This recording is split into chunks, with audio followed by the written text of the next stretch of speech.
Hello दोस्तों, मैं चंदन आप सबका करता हूं अभिनंदन आपके अपने यूट्यूब चैनल विद्यापुंज पे। जैसा कि हमने पिछले क्लासों में पढ़ा भारतीय इतिहास के स्रोत है प्रागैतिहासिक काल।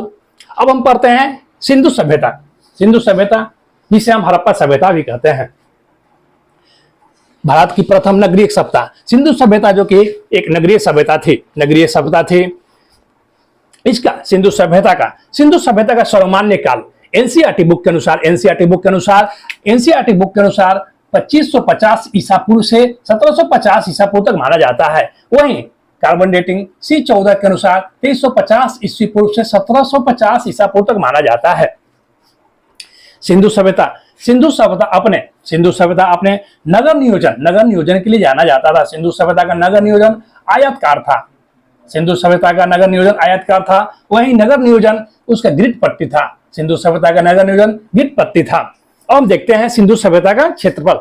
सिंधु सभ्यता का क्षेत्रफल 12,99,600 वर्ग किलोमीटर में था, जो कि उस समय के सभ्यता से, उस समय की जैसे मेसोपोटामिया की सभ्यता, ऐसे जितने भी सभ्यता था उस समय की सभी सभ्यताओं से सबसे बड़ी सभ्यता थी सिंधु घाटी सभ्यता। सिंधु सभ्यता घाटी इसलिए भी विख्यात है कि सिंधु सभ्यता घाटी की सभ्यता में उस समय की जितने भी सभ्यता थी उसमें ईंटों के प्रयोग हुए थे, लेकिन सब में कच्ची ईंटों का प्रयोग हुआ था। वहीं सिंधु घाटी सभ्यता में पक्की ईंटों का प्रयोग हुआ था। सिंधु सभ्यता का क्षेत्रफल या उसका क्षेत्र त्रिभुजाकार क्षेत्र में फैला हुआ था। अब हम देखते हैं उसका क्षेत्रफल। सिंधु घाटी का क्षेत्रफल,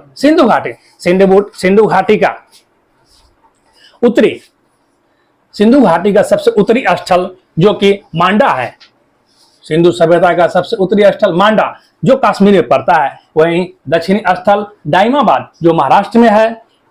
उसी तरह पूर्वी क्षेत्र आलमगीरपुर उत्तर प्रदेश होता है। वहीं पश्चिमी सुटकांगेडोर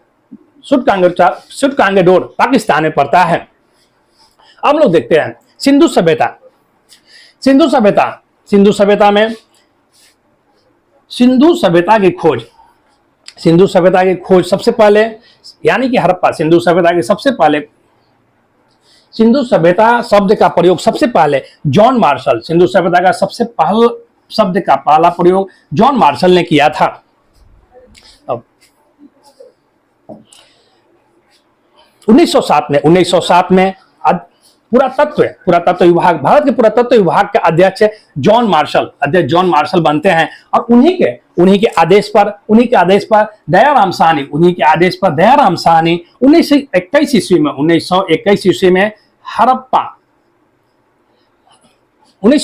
में हड़प्पा की खोज करते हैं। इसीलिए सर्वप्रथम स्थल हड़प्पा की खोज होता है। इसीलिए सिंधु सभ्यता को हड़प्पा की सभ्यता भी बोलते हैं। सिंधु घाटी सभ्यता में ऐसे तो 15 से अधिक स्थलों की खोज हुई है, लेकिन सिंधु घाटी सभ्यता में 15 से अधिक स्थलों की खोज हुई है, लेकिन 6 स्थल को हम लोग नगर की संज्ञा देते हैं। वो 6 स्थल है हड़प्पा, मोहनजोदड़ो, बनावली, लोथल, कालीबंगा, चन्हुदारो। हड़प्पा की खोज 921 ईस्वी में दयाराम साहनी ने किया था। हड़प्पा जो कि रावी नदी के तट पे है।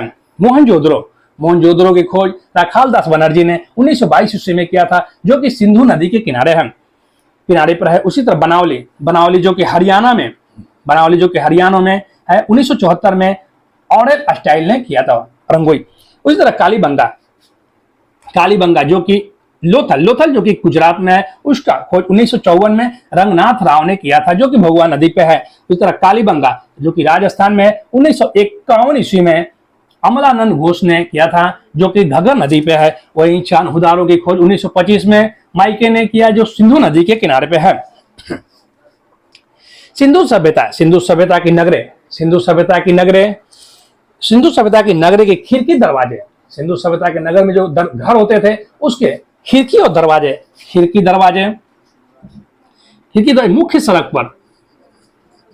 मुख्य सड़क पर न खुलकर पीछे की ओर खुलते थे। सिंधु सभ्यता के खिड़की दरवाजे मुख्य सड़क पर न खुलकर पीछे की ओर खुलते थे। लेकिन इसका एक अपवाद है लोथल लोथल एक जगह, लोथल जो था, लोथल नगर, उसके खिड़की दरवाजे मुख्य सड़क पर ही खुलते थे।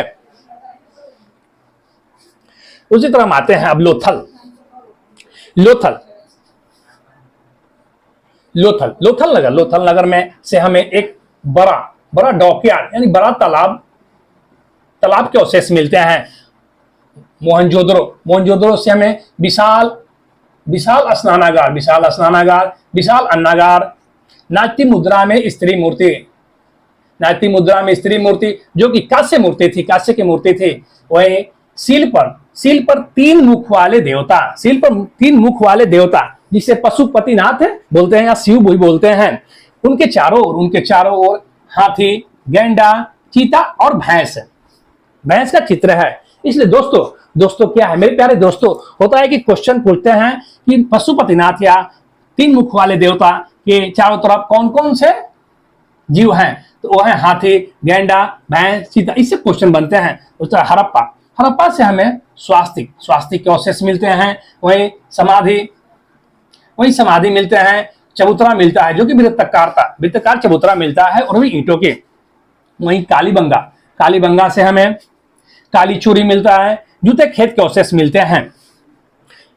और कालीबंगा एवं लोथल दोनों से यज्ञ वेदी और युगल समाधान मिलते हैं। रूपर या रूपनगर जिसे मृतक के साथ कुत्ता दफनाने के अवशेष मिलते हैं। रूपर या रूपनगर से मृतक के साथ कुत्ता दफनाने के अवशेष मिलते हैं। धौलावीरा की भारत का सबसे बड़ा स्थल था। धौलावीरा भारत और पाकिस्तान बंटने के बाद भारत में धौलावीरा सबसे बड़ा स्थल है, जहां पे एक बड़ा स्टेडियम और जल निकासी एवं आगमन की सर्वोच्च व्यवस्था थी। क्वेश्चन पूछता है कि सिंधु सभ्यता में सर्वोच्च जल निकासी या जल आगमन की व्यवस्था कहां थी, तो वो थी धौलावीरा में।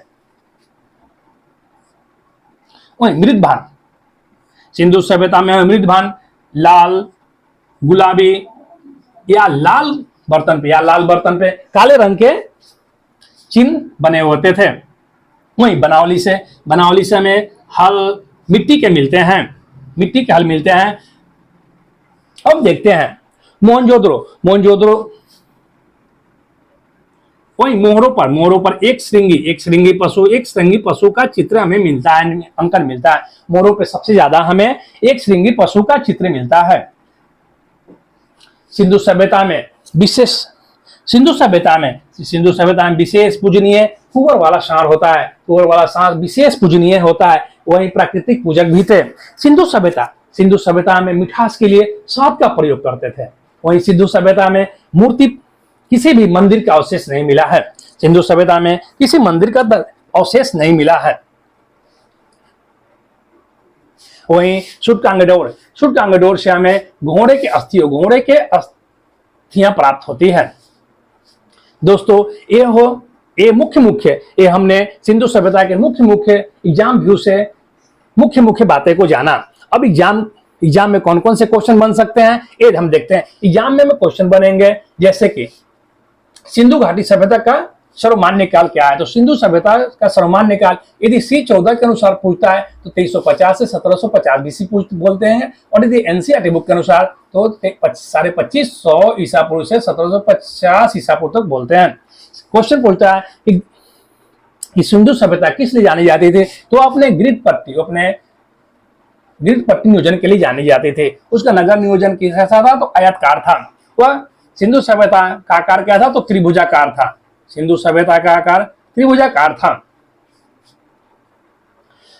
सिंधु सभ्यता की लिपि जो कि भावचित्रात्मक थी। सिंधु सभ्यता की लिपि भावचित्रात्मक थी। सिंधु सभ्यता की लिपि क्या थी, तो भावचित्रात्मक थी।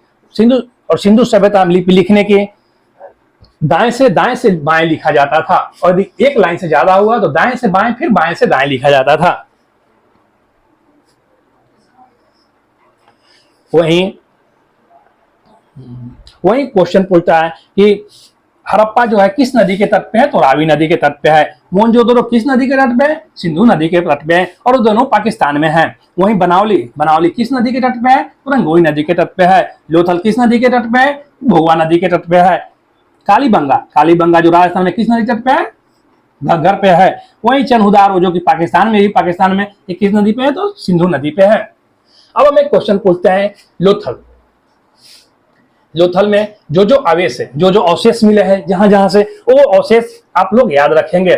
ये हो गए सिंधु सभ्यता। इससे ज्यादा हमें नहीं लगता कि इससे ज्यादा आप क्वेश्चन पूछेंगे। ये ज्यादा अपना क्वेश्चन बढ़िया से इसे पढ़ लीजिए और आप लोग तैयारी करते रहें और ज्यादा ज्यादा प्रैक्टिस करें। और यदि आप लोगों को यह वीडियो अच्छा लगे तो आप विद्यापुंज एकेडमी को लाइक करें, सब्सक्राइब करें, ताकि आप लोग को ऐसे ऐसे वीडियो और ज्यादा मिलते रहें।